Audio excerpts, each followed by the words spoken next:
कहानी की शुरुआत होती है पुराने वक्तों में। हमें स्क्रिप्टो नाम का एक आदमी दिखाया जाता है मार्केट में, जिसके दुकान में सबसे ज्यादा कस्टमर आते हैं। इसी वजह से मार्केट के बाकी सभी दुकानदार उसे बहुत ज्यादा जला करते थे। स्क्रिप्टो को उन लोगों की बिल्कुल टेंशन नहीं थी, क्योंकि उसका खुद का बेटा अर्दी बहुत ज्यादा बीमार था, जिसकी उसे सर्जरी करवानी थी और उसी के लिए वह पैसे जमा किया करता था। स्क्रिप्टो की बहुत मेहनत के बाद उसके पास इतने पैसे जमा हो जाते हैं कि उसके बेटे अर्दी की सर्जरी हो जाए। सर्जरी सक्सेसफुल होती है और जैसे ही अर्दी सर्जरी के बाद अपनी आंखें खोलता है तो उसे कुछ अजीब दिखाई देता है। पहली मर्तबा होश आने पर ही उसे एक ऐसा इंसान दिखाई देने लगा था जो काफी डरावना था, मानो कोई जिन हो, और काफी वो बूढ़ा भी था। एडी उस पर ज्यादा ध्यान नहीं देता और उसे हॉस्पिटल से घर भी शिफ्ट कर दिया जाता है। उसकी मॉम और डैड काफी रिलैक्स थे, किसी को टेंशन नहीं थी, लेकिन अर्दी को घर पर भी अक्सर वो बूढ़ा इंसान नजर आने लगा था। आखिर तंग आकर अर्दी यह बात अपनी मॉम को बता ही देता है। मॉम भी परेशान होकर उसे डॉक्टर के पास लेकर जाती हैं।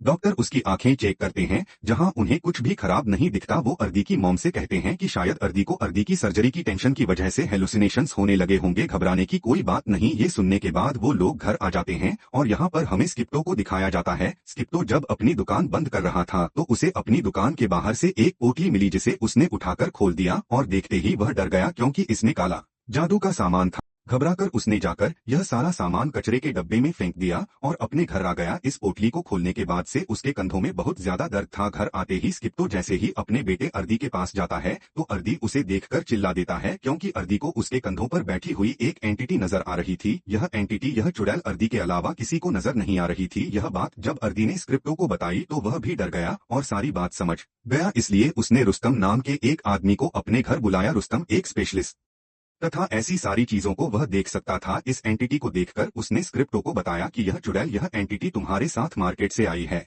और तुम्हारे ऊपर बहुत बुरा काला जादू किया गया है। स्क्रिप्टो रुस्तम से सवाल करता है कि आखिर यह सब अर्दी को क्यों नजर आ रहा है। तब रुस्तम ने बताया कि सर्जरी और बहुत ज्यादा डिप्रेशन में रहने की वजह से अर्दी की तीसरी आंख खुल चुकी है, जिसकी वजह से वो ऐसी सभी एंटिटीज को देख सकता है। स्किप नहीं चाहता था कि उसका बेटा अर्दी इस तकलीफ में रहे, तो रुस्तम कहता है, मैं इसकी इस तीसरी आंख को पूरी तरह बंद तो नहीं कर सकता, लेकिन हाँ इतना कर सकता हूँ कि इसे आज के बाद से सिर्फ वही भूत नजर आएंगे जो इसे अपना आप दिखाना चाहेंगे। इस बात के लिए स्क्रिप्टो मान गया और रुस्तम उसके ऊपर अपना मैजिक करने लगा। अपना जादू करने के बाद रुस्तम ने स्क्रिप्टो को सख्ती से कहा कि अर्दी कभी भी मार्केट नहीं जाएगा। और ऐसा क्यों कहा, यह कहानी में आगे पता चलेगा। खैर, अब कहानी में एक साथ 13 साल गुजर जाते हैं। अर्दी बड़ा हो जाता है और हमें इनकी पूरी फैमिली को दिखाया जाता है, जो काफी खुश रह रहे थे। उस दिन के बाद से इनके साथ ऐसा कोई वाकया नहीं हुआ था। आज अर्दी कॉलेज में एडमिशन लेने वाला था और कॉलेज में एडमिशन फी देने की आज लास्ट डेट थी। स्किपिडो उसे फीस देकर नहीं गया था, तो उसकी मॉम ने कहा, जाओ तुम जाकर मार्केट से ले लो। और यह बात बस सुनते ही उसके मुंह का नक्शा बदल गया, क्योंकि वह जानता था कि अगर वह मार्केट में जाएगा तो उसे बहुत ही खौफनाक चीजें नजर आएंगी। उसकी मॉम को भी उसकी सिचुएशन का पता था, इसीलिए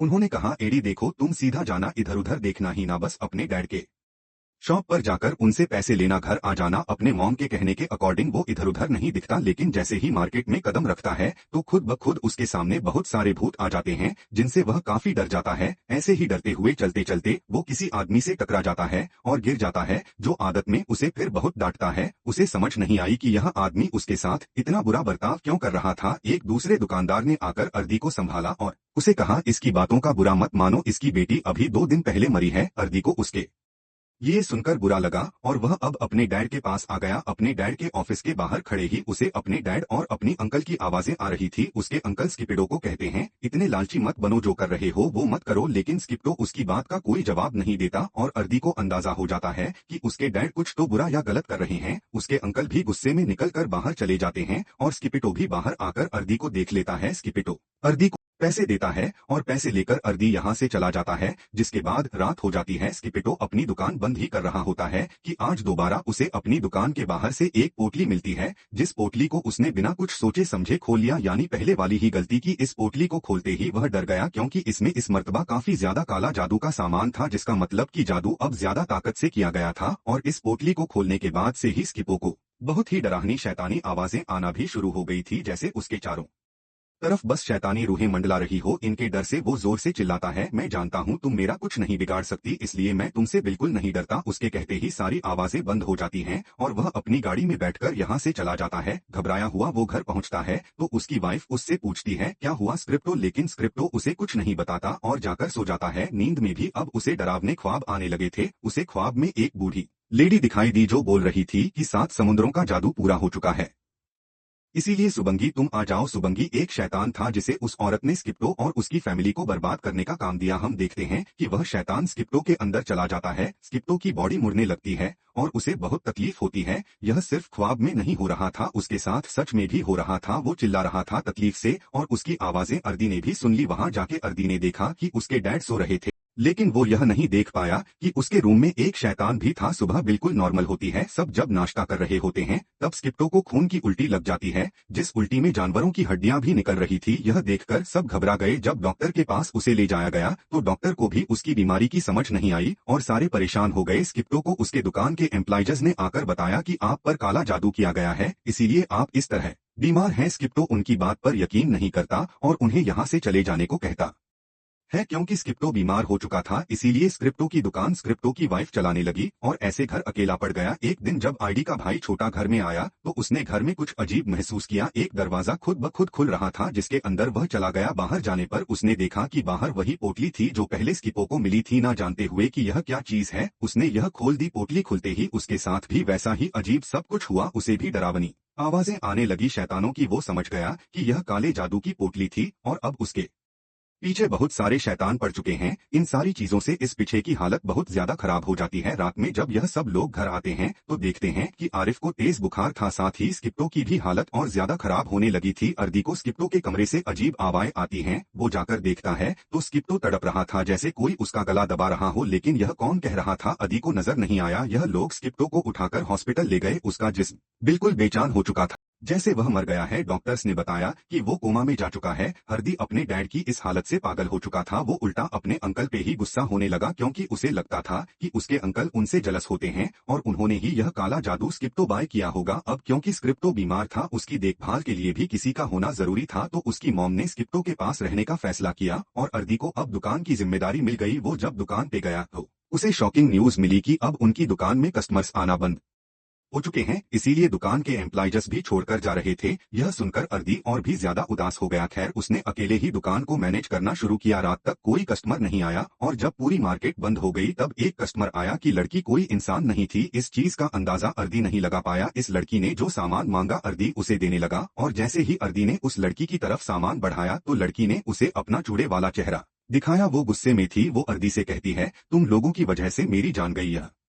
सुनते ही अर्दी घबरा गया और वो लड़की उसकी दुकान से चली गई। अर्दी ने उस लड़की का पीछा किया तो वह पास के ही एक दुकान के अंदर गई थी और फिर जाकर वो एक कमरे के पीछे छुप गई। उसने उस कमरे का दरवाजा खोला तो देखा कि वहां पर काला जादू का सामान था। इतनी ही देर में इस शॉप का ओनर भी यहाँ पे आ गया जो अर्दी को पकड़कर डांटने लगा और उसे ब्लेम करने लगा। अपनी बेटी की मौत के लिए डरकर अर्दी वापस घर आ गया। वह समझ गया था कि उनके ऊपर काला जादू हुआ है, इसीलिए उसने रुस्तम को बुलाया, उसी आदमी को जिसने पहले भी उनका इलाज किया था। इनके घर आते ही वह आदमी परेशान हो गया क्योंकि इतना सख्त काला जादू उसने आज से पहले कभी नहीं देखा था। वह जल्दी से इन लोगों को कुछ बैंड्स देता है जो इनकी हिफाजत करेंगे, लेकिन अब शायद इन बैंड से भी कुछ होने वाला नहीं था क्योंकि अर्दी के भाई आरिफ की तबीयत बहुत ज्यादा खराब हुई और उसकी मौत जिसने अर्दी को पूरी तरह तोड़ दिया। वो गुस्से में अगले ही दिन अपने अंकल के पास गया और उनको बुरा भला बोलने लगा और कहने लगा, बताएं अब क्या चाहते हैं, अब तो मेरा भाई भी मर गया है, अब या हम सबको मारना चाहते हैं, बंद भी कर दें काला जादू। तो यहाँ पर उसके अंकल ने उसे एक बहुत बड़ी सच्चाई बताई कि बेटा काला जादू मैं नहीं करता बल्कि इसकी शुरुआत तुम्हारे ही डैड ने की। बताते हैं कि सालों पहले जब तुम्हारे डैड के पास कोई नहीं था, मैंने तुम्हारे डैड को यह दुकान बना कर दी थी। इसने खूब मेहनत की, इसी वजह से उसकी दुकान चल पड़ी, लेकिन लोगों को यह बर्दाश्त नहीं हुआ। यहाँ मार्केट का एक कसूल है कि लोग अपने दुश्मन को खत्म करने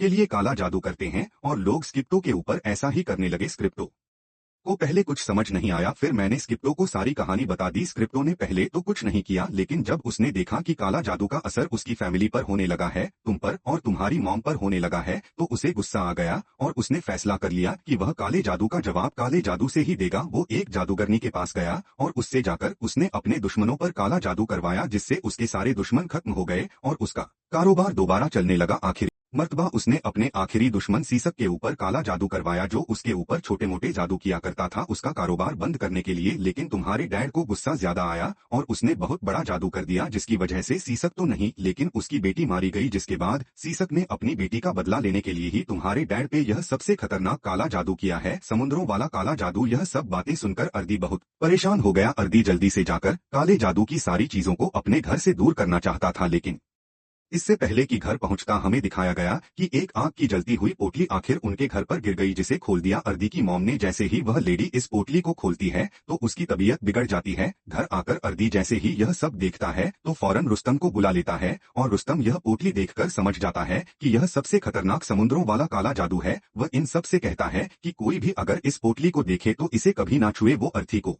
बताता है कि तुम भी अभी तक इसीलिए जिंदा हो क्योंकि तुमने आज तक यह पोटली नहीं खोली है। पोटली तुम्हारी मॉम ने खोली इसीलिए वो भी अब मर जाएंगी। उससे पहले एक पोटली तुम्हारे भाई ने खोली थी, वो भी मर गया। और उससे पहले पोटली तुम्हारे डैड ने खोली थी और वह अभी तक कोमा में है। रुस्तम वो जादू वाली पोटली लेकर यहाँ से चला जाता है और कहता है कि मैं पता चला कर रहूंगा और उसका तोड़ भी ढूंढ लूंगा। तुम लोग बस अपना ख्याल रखना। लेकिन आज ख्याल रखने से काम नहीं होना था। एक परिंदे की शक्ल में एक शैतान अर्दी की मॉम के घर आया और उनका गला दुबाकर तड़पा तड़पा कर उन्हें मार डाला। अर्दी अब टूट चुका था, उसके पास तो कोई भी नहीं रहा था सिवाय उसकी बहन के। वह अपना बदला लेना चाहता था, अपने डैड का बदला लेना चाहता था। इसीलिए रुस्तम उसके पास आया और रुस्तम ने उसे बताया कि मैं पता चला चुका हूँ यह जादू कौन सा है। इस जादू को सुभंगी शैतान की मदद से किया गया है, जिसे जगाना इतना आसान नहीं। इसे जगाने के लिए 7 समुद्रों तक जाना पड़ता है और 7 समुद्रों के पानी का इस्तेमाल करके जादू होता है, जिसके बाद यह शैतान जागता है। अगर तुम्हें इस सुभंगी शैतान को मारना है या सुलाना है तो तुम्हें उन 7 समुद्रों का पानी लाकर अपने डैड को प्योर करना पड़ेगा, जिसके जरिए उस शैतान को जगाया गया है। यह काम इतना भी आसान नहीं था। इनको कैसे पता चलता कि समुद्र की कौन सी जगह से पानी लिया गया है? यह पता चलाने के लिए रुस्तम फैसला कहता है कि इन लोगों की तीसरी आंख भी खोल दी जाए। अर्दी की तो तीसरी आंख पहले से ही काफी हद तक खुली हुई थी। रुस्तम फैसला कहता है कि उसकी बहन की भी तीसरी आंख खोल दी जाएगी, जिससे इन्हें मदद मिलेगी अपना मिशन कंप्लीट करने के लिए। अब अर्दी और उसकी बहन अपने सफर में निकल जाते हैं, जबकि पीछे हमें दिखाया जाता है कि रुस्तम स्क्रिप्टों का ख्याल रखने के लिए अपना जादू शुरू कर चुका है, जिससे कोई भी बुरा या काला जादू स्क्रिप्टों के ऊपर असर ना करे। ये लोग फाइनली पहले समुद्र के पास पहुंच जाते हैं, जहां एक छोटा सा टेम्पल बना हुआ था। इन्हें बस यहां से पानी लेना था, लेकिन यहां पर मौजूद शैतानी आत्मा इन्हें बहुत ज्यादा डरा देती है, पानी नहीं लेने देती। लेकिन स्क्रिप्टों की बहन उसे चकमा देकर फाइनली यह लोग यहां से पानी लेकर आगे की तरफ बढ़ जाते हैं। इनकी तीसरी खुली हुई आंख ऐसे ही बाकी 6 समुद्रों पर बने टेम्पल को ढूंढने में मदद देती है और हर समुद्र पर पहुंच गए यह लोग बहादुरी से शैतानी पावर से लड़कर आखिर अपने डैड को बचाने के लिए पानी लाने में कामयाब भी हो जाते हैं। लेकिन अब भी एक बहुत बड़ा ट्विस्ट है, यह लोग अपने डैड को बचा भी पाएंगे कि नहीं, क्योंकि इनको घर पहुंचते हुए पूरी रात लग जाएगी। और यहाँ हमें सुभंगी शैतान को दिखाया जा रहा है, जो पहुंच चुका है इनके घर इनके डैड को मारने के लिए। सुभंगी को रोकने के लिए रुस्तम कंटिन्यूअस अपना जादू कर रहा था, जिससे सुभंगी को थोड़ी थोड़ी तकलीफ हो रही थी। इसीलिए सुभंगी ने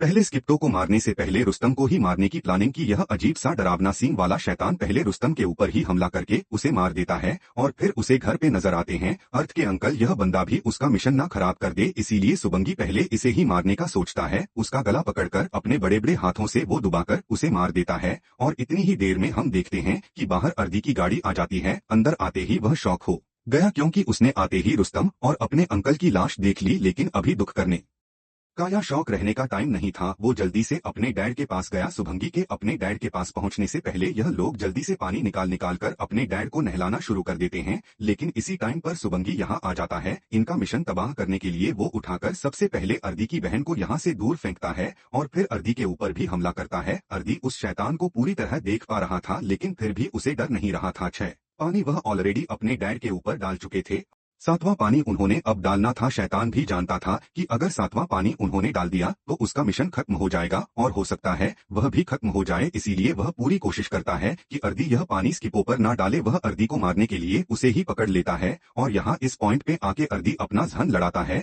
और पानी को दीवार की तरफ उछाल देता है। दीवार से टकराने के बाद यह पानी स्किप्टों के ऊपर गिर जाता है और आखिर यह जादू टूट जाता है और शैतान अर्दी को फेंक देता है। यहाँ पर तेज रोशनियां दिखाई जाती हैं और ऐसा महसूस होता है कि जैसे वह शैतान खत्म हो गया है। इस काले जादू के खत्म होते ही स्किप्टो तो ठीक हो चुका था, लेकिन अब सवाल यह था कि आखिर सुभंगी गया कहाँ। हम देखते हैं कि वह आदमी सीसक जिसने स्क्रिप्टों पर यह जादू किया था, उसने अपनी दुकान में जाकर देखा कि कैंडल बुझ गई है। यह इस चीज की निशानी थी कि काले जादू ने काम नहीं किया। वह जल्दी से डरकर अपनी जादूगरनी के पास गया तो जादूगरनी भी बहुत ज्यादा घबराई हुई थी और किसी जादू की तैयारी कर रही थी। वह सीस को बताती है कि अगर सुभंगी अपना मिशन पूरा नहीं कर पाता तो वह आकर उन्हीं लोगों को मार देता है जिन्होंने उसे जगाया होता है। स्क्रिप्टो के बच्चों ने उस जादू का तोड़ ढूंढ लिया था। शुभंगी अपना काम पूरा नहीं कर पाया और अब वह बगैर किसी की जान लिए सोएगा भी नहीं। वो बस हम दोनों की जान लेने किसी भी वक्त यहाँ आता होगा। अभी वह बात कर ही रहे थे कि एकदम से पीछे शुभंगी आ भी गया, जिसे देखते ही जादूगरनी बहुत ज्यादा डर गई। वो अपनी मौत को अपने सामने देख रही थी। शुभंगी ने अपने बड़े बड़े हाथों से उसका